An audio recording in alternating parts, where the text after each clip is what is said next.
गौर से सुनिएगा, खास तौर से नौजवान सुने। इस मजलिस में आए हैं तो यहाँ से कुछ फायदा उठाकर जाने की कोशिश करें। आज मुसलमान हर चीज की तैयारी कर लेता है। शमियाना कैसा होगा हम बना लेते हैं, बाराती कितने जाएंगे हम बता लेते हैं, बाराती कितने जाएंगे हमें पता होता है, कौन कौन सी साड़ियां खरीदना है हमें पता होता है, कितनी गाड़ी जाएगी हमें पता होता है, सब कुछ हमें मालूम होता है। खाना कैसे बनेगा ये भी हमें पता होता है। और उससे अगर ऊपर उठता है मुसलमान तो डीजे कौन सा लाना है ये भी हमें पता होता है, डांस कौन करेगा ये भी हमें पता होता है, पड़ाका कितने का लाना है ये भी पता होता है। लेकिन जो असल चीज है कि शादी के बाद जिंदगी को खुशहाल कैसे बनाना है, शादी के बाद वाली जिंदगी इतनी आसान नहीं है मुसलमानों। तुम क्या समझ रहे हो कि बहुत खेल है, ये बहुत आसान है, ये आसान जिंदगी नहीं है। आज तो इंसान के पास सब कुछ होने के बावजूद, दौलत भी मौजूद है, घर में औलाद भी मौजूद है, माँ बाप भी मौजूद है, इज्जत शोहरत भी मौजूद है, उसके बावजूद भी घर में अनबन होती है, घर टूटता हुआ नजर आता है, तलाक की नौबत नजर आती है, एक दूसरे से लोगों के दिलों में नफरत होती है, मोहब्बत नहीं होती है। और देखो पहले जाकर हजरत अली का जमाना देखो, 3-3 दिन तक चूल्हा नहीं जलता था, फिर भी आपस में शौहर और बीवी के दरमियान मोहब्बत हुआ करती थी। कैसे थे वो लोग जहां महीनों दिन तक चूल्हा नहीं जलता था, उसके बावजूद आपस में नफरत नहीं बल्कि मोहब्बत ही मोहब्बत हुआ करती थी। इसलिए मैं आज के तमाम नौजवानों से कहना चाहता हूं कि अपनी शादी की तैयारी बाद में करना, जोड़े कैसे लाना है बाद में देखना, सोना कितना लाना है बाद में देखना, खाना कैसा बनेगा बाद में देखना। सबसे पहले प्यारे नबी सल्लल्लाहु अलैहि वसल्लम की जिंदगी को पढ़ लेना, सबसे पहले प्यारे नबी सल्लल्लाहु अलैहि वसल्लम की अज़वाज मुतहहरात की यानी उनकी बीवियां की जिंदगी को पढ़ लेना, ताकि आपको जो एक नई लाइफ मिल रही है, आप जो एक नई जिंदगी की शुरुआत करने जा रहे हो, उस जिंदगी में कभी परेशानियों का सामना ना करना पड़े, तकलीफों का सामना ना करना पड़े। आज घर टूटते हुए नजर आ रहे हैं, घरों के अंदर तलाक की नौबत आ रही है। वजह क्या है? हम हर चीज की तैयारी कर लेते हैं, सब कुछ की तैयारी कर लेते हैं, लेकिन जो असल पॉइंट है, असल मुद्दा है कि अपनी जिंदगी को कैसे गुजारना है, अपनी बीवी के साथ कैसे बर्ताव करना है, अपने रिश्तेदारों के साथ कैसे बर्ताव करना है, अपने बच्चों की कैसे परवरिश करनी है, उनकी देखभाल कैसे करनी है, अपने माँ बाप को कैसे देखना है, उनकी खिदमत कैसे करनी है, ये हम नहीं पढ़ते हैं। यही वजह है कि घर टूट रहे हैं। इसलिए प्यारे नबी की जिंदगी को पढ़ना शुरू करो। आओ प्यारे नबी की एक हदीस पाक को मुलाहिजा करते हैं, उन्हें पढ़ने की कोशिश करते हैं, समझने की कोशिश करते हैं। बड़े गौर से सुनना, हमने पढ़ा नहीं, हमने समझा नहीं है। आपको पता नहीं है मजहब इस्लाम दुनिया का एक वाहिद मजहब है जो कदम कदम पर अपने मानने वालों को गाइड करता है, उनको हिदायत दिखाता है, उन्हें सही राह दिखाता है, सीधे रास्ते की तरफ गामजन करता है। मुसलमानों बड़े गौर से सुनना, प्यारे आका से सहाबे किराम अर्ज करते, या रसूल अल्लाह, अगर कोई नौजवान अपने लिए रिश्ता तलाश करना चाहे, अपने लिए शादी करना चाहे, अपनी शादी करना चाहे, एक नौजवान लड़की अपने लिए शौहर ढूंढना चाहे तो उसे कैसा शौहर तलाश करना चाहिए? एक नौजवान बंदा लड़का अपने लिए बीवी तलाश करना चाहे तो उसे कैसी लड़की तलाश करना चाहिए? ये चीज हमने पढ़ा कहा है? आज 99% मुसलमानों से पूछ लो, क्या तुमने इस हदीस पाक को पढ़ा है कि प्यारे नबी कैसे लड़की से शादी करने के बारे में बता रहे हैं, प्यारे नबी कैसा लड़का के बारे में शादी करने का हुक्म दे रहे हैं? तो हमारा मुसलमान कहेगा हमें पता नहीं है। इसलिए मुसलमानों, आज हमारे घर टूटने की वजह यही है कि हमने लोगों को गैरों को अपना आइडियल बना लिया है, अपना रहनुमा बना लिया है। काश अपने नबी से सीखते, काश प्यारे नबी सल्लल्लाहु अलैहि वसल्लम की तालीमात पर अमल करते। आज दुनिया में जो इतना जुल्म सितम हो रहा है, आज जो मुसीबतों के पहाड़ टूट रहे हैं आपके ऊपर, वजह यही है कि हमने अपने नबी के बताए हुए तरीके पर चलना छोड़ दिया है। इंशाअल्लाह आज भी अगर मुसलमान अपने नबी के तरीके पर चलना सीख जाते हैं तो उनकी दुनिया भी कामयाब हो जाएगी, आखिरत भी कामयाब हो जाएगी। इसलिए जरूरत है अपने प्यारे नबी सल्लल्लाहु अलैहि वसल्लम की पैरवी करने की, असलाफ की पैरवी करने की, बुजुर्गों की पैरवी करने की। साहबे किराम अर्ज करते, या रसूल अल्लाह, जब एक लड़का अपने लिए बीवी तलाश करे तो उसे कैसी लड़की तलाश करनी चाहिए? प्यारे आका फरमाते, सुनो सुनो, 4 चीजों को देखकर लोग निकाह करते हैं, शादियां करते हैं। पहले नंबर पर इंसान क्या देखता है? सबसे पहले एक इंसान खूबसूरती को देखकर निकाह करता है, खूबसूरती को देखकर शादी करता है। प्यारे नबी आज से 1450 साल ये पहले बात बता रहे हैं और यकीनन सही बता रहे हैं। आज भी जब कोई नौजवान अपने लिए रिश्ता तलाश करता है तो सबसे पहले खूबसूरती को देखता है। प्यारे नबी ने मना नहीं किया है खूबसूरती से, लेकिन फरमाते हैं कि पहले नंबर पर खूबसूरती मत देखना, इसलिए कि बहुत सी खूबसूरत बीबियों के घरों को मैंने टूटते देखा है, बहुत से हसीन बीबियों के घरों को भी उजड़ते देखा है। खूबसूरती के ऊपर मत जाना। प्यारे नबी ने क्या फरमाया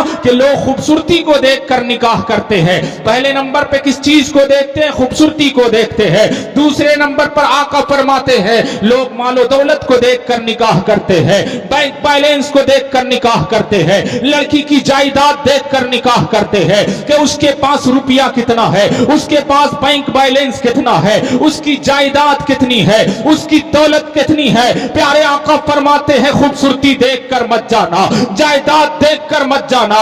आगे आका फरमाते तीसरे नंबर पर लोग आला खानदान देखते हैं, यानी उसकी पहुंच कितनी है, उसकी पैरवी कितनी है, उसकी पकड़ कितनी है। सुनो, बड़े गौर से सुनना, तीसरे नंबर पर आला खानदान की बात हुई है। चौथे नंबर पर आका फरमाते हैं अगर ये चौथी चीज तुम्हें मिल जाए तो उस रिश्ते के लिए मना मत करना, उस निकाह के लिए मना मत करना, बल्कि हाँ कर देना। साहबे किराम अर्ज करते या रसूल अल्लाह, वो चौथी चीज कौन सी है? तो सुनो, आका फरमाते हैं वो चौथी चीज लड़की की सीरत है, उसका हुस्न अखलाक है। अगर लड़की की सीरत अच्छी हो तो तुम कभी भी देर मत कर देना, इसलिए कि लड़की की अगर सीरत अच्छी होगी तो वो तुम्हारे उजड़े हुए घर को भी जन्नत का एक बाग बना देगा।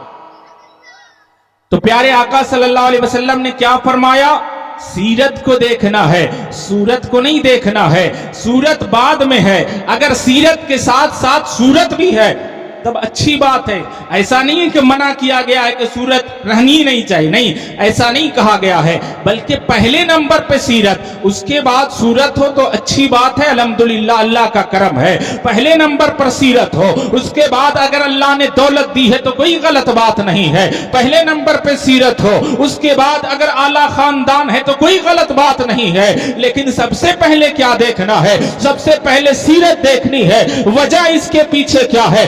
वजह इसके पीछे यह है कि वो सिर्फ आपके घर में आपकी बीवी बनकर नहीं रहेगी, बल्कि आने वाले दिनों में वो आपके बच्चों की मां बनकर, आप मां भी बनने वाली है, वो आपके बच्चों की मां बनेगी। तो अगर एक अच्छी मां वो ना रही तो आपके बच्चों की तरबियत अच्छी नहीं होगी, आपके बच्चों की देखभाल अच्छी नहीं होगी, आपके बच्चों की अच्छी परवरिश नहीं होगी। इसीलिए कहा गया है कि एक बच्चे के लिए सबसे पहला मदरसा उसकी मां का गोद होता, उसके मां की गोद होती है। अगर मां की गोद से वो बच्चा सही तरबियत नहीं पाता है, अच्छी तालीम नहीं पाता है, तो वो फिर बच्चा बिगड़ जाता है, वो गलत रास्ते की तरफ चला जाता है। लेकिन जब एक मां अच्छी होती है, उसकी सीरत अच्छी होती है, उसका अखलाक अच्छा होता है, तो बच्चा भी अच्छा होता है, बच्चे की सीरत भी अच्छी होती है, बच्चे की आदत भी अच्छी होती है। आप देखते होंगे बच्चे दो तरह के होते हैं। एक बच्चा होता है जो बड़ों का अदब नहीं करता है, बड़ों से अच्छे से बात नहीं करता है, तरीके से बात नहीं करता है, वो बचपन में ही नशा करना शुरू कर देता है, लोगों को गाली देना शुरू कर देता है, माँ बाप का एहतराम नहीं करता है, बड़ों से अदब से बात नहीं करता है। और दूसरी तरफ देखेंगे एक बच्चा ऐसा भी होता है जो माँ बाप की खिदमत करता है, बड़ों की इज्जत करता है, नशे से दूर रहता है, जुआ से दूर रहता है, झूठ से दूर रहता है, गाली गलौज से दूर रहता है। इन दोनों में फर्क सिर्फ इतना है कि एक को अच्छी मां मिल गई जिसकी वजह से उसे अच्छा माहौल मिल जाता है, और दूसरे को उसकी अच्छी तरबियत ना होने की वजह से वो गलत रास्ते की तरफ चला जाता है। इसलिए प्यारे नबी के एक एक जुमले में हजारों राज होते हैं, अगर मुसलमान समझ सके तो समझ जाए। इसलिए आज की इस महफिल से ये पैगाम लेकर जाओ, हर सास ससुर ये पैगाम लेकर जाए कि अपने लिए जब बहू तलाश करे तो खूबसूरती बाद में देखे, दौलत बाद में देखे, मालो दौलत बाद में देखे, खानदान बाद में देखे, सबसे पहले लड़की की सीरत को देखे। अगर सीरत अच्छी होगी तो फिर सब कुछ अच्छा होगा। तो आप समझ गए ना किस तरीके से प्यारे नबी सल्लल्लाहु अलैहि वसल्लम ने बताया। हर नौजवान को इस बात को, इस हदीस को पढ़ना चाहिए, बहुत ही कीमती हदीस है। वक्त कम है, ورنہ میں آپ کو بتاتا، مکے کا ایک بہت بڑا شاعر کہتا ہے کہ میں نے اپنے بچوں سے کہتا ہے کہ اے میرے پیارے بیٹے، میں نے تمہارے اوپر دو احسان کیے ہیں۔ بیٹے پوچھتے بابا جان کون کون سے دو احسان کیے ہیں؟ اس کا باپ کہتا میں مکے کا بہت بڑا شاعر تھا، میں بہت مشہور آدمی تھا، میری ایک جھلک پانے کے لیے لوگ پریشان رہتے تھے، مجھ سے ملنے کے لیے لوگ تڑپتے رہتے تھے، میں نامی گرامی شاعر تھا، میرا بول بالا تھا پورے مکے میں، لیکن سنو میں نے تمہارے اوپر دو احسان کیے ہیں۔ پہلا احسان تمہاری پیدائش سے پہلے کا ہے، تمہارے پیدا ہونے سے پہلے کا ہے۔ پیارے نبی نے سیرت کے بارے میں کیوں کہا ہے؟ اس واقعے سے آپ سمجھ جائیں گے، اس واقعے کو غور سے سننا، پھر آپ کو سمجھ میں آ جائے گا اس حدیث پاک کا مطلب کیا ہے۔ وہ شاعر کہتا ہے، اپنے بیٹوں سے کہتا ہے، وہ سنگر اپنے بیٹوں سے کہتا ہے کہ میں نے تمہارے پیدا ہونے سے پہلے تمہارے اوپر ایک احسان کیا ہے، اور تمہارے پیدا ہونے کے بعد ایک احسان کیا ہے۔ بچوں نے ہاتھ کو پکڑ کر کہا بابا جان، پیدا ہونے کے بعد جو آپ نے احسان کیا ہے وہ تو سمجھ میں آتا ہے کہ آپ نے ہمیں پڑھایا لکھایا ہے، آپ نے ہمیں کھانا کھلایا ہے، آپ نے ہماری پرورش کی ہے، آپ نے ہمیں کپڑا پہنایا ہے، آپ نے ہمیں تعلیم دلوائی ہے، لیکن پیدا ہونے سے پہلے آپ نے ہمارے اوپر کون سا احسان کر دیا؟ جب ہم لوگ اس دنیا میں آئے ہی نہیں تھے تو پھر آپ کا احسان کیسے ہو گیا؟ پیدا ہونے کے بعد تو احسان سمجھ میں آتا ہے۔ تو سنو، اس مکے کے شاعر نے کہا تھا، اے میرے پیارے بچوں سنو، میری شہرت بہت زیادہ تھی، میری پہنچ بہت زیادہ تھی، میرے لیے لوگ تڑپتے تھے کہ کاش ایک مرتبہ ملاقات ہو جاتی۔ میں مکے کا سب سے بڑا شاعر تھا، مجھ سے شادی کرنے کے لیے مکے کی حسین لڑکیاں، مکے کی خوبصورت لڑکیاں، بلکہ پورے عرب سماج کی خوبصورت لڑکیاں چاہتی تھی کہ مجھ سے ان کا نکاح ہو جائے۔ بڑے بڑے زمیندار لوگ، بڑے بڑے امیر لوگ یہ چاہتے تھے کہ کاش مجھ سے ان کی بیٹی کا نکاح ہو جائے۔ لیکن سنو میرے بچوں، میں نے اپنے لیے اچھی بیوی کو تلاش نہیں کیا، بلکہ تمہارے لیے اچھی ماں کو تلاش کیا۔ یہی وجہ ہے کہ تمہاری ماں اچھی تھی، آج تمہاری تربیت اچھی ہے، تمہاری بول چال اچھی ہے، تمہارا اخلاق اچھا ہے، تمہاری عادت اچھی ہونے کے پیچھے وجہ یہ ہے کہ تمہاری ماں اچھی ہے۔ میں کبھی وہاں رہتا ہوں، کبھی دوسرے دیش رہتا ہوں، کبھی کہاں رہتا ہوں، گھر میں نہیں رہتا ہوں، باپ گھر میں نہیں رہتا ہے، کبھی باہر رہتا ہے، کبھی کہیں رہتا ہے، گھر میں ہمیشہ ماں رہتی ہے، اور ماں ہی اپنے بچے کو چاہتی ہے تو وہ اچھا بھی بنا سکتی ہے اور برا بھی۔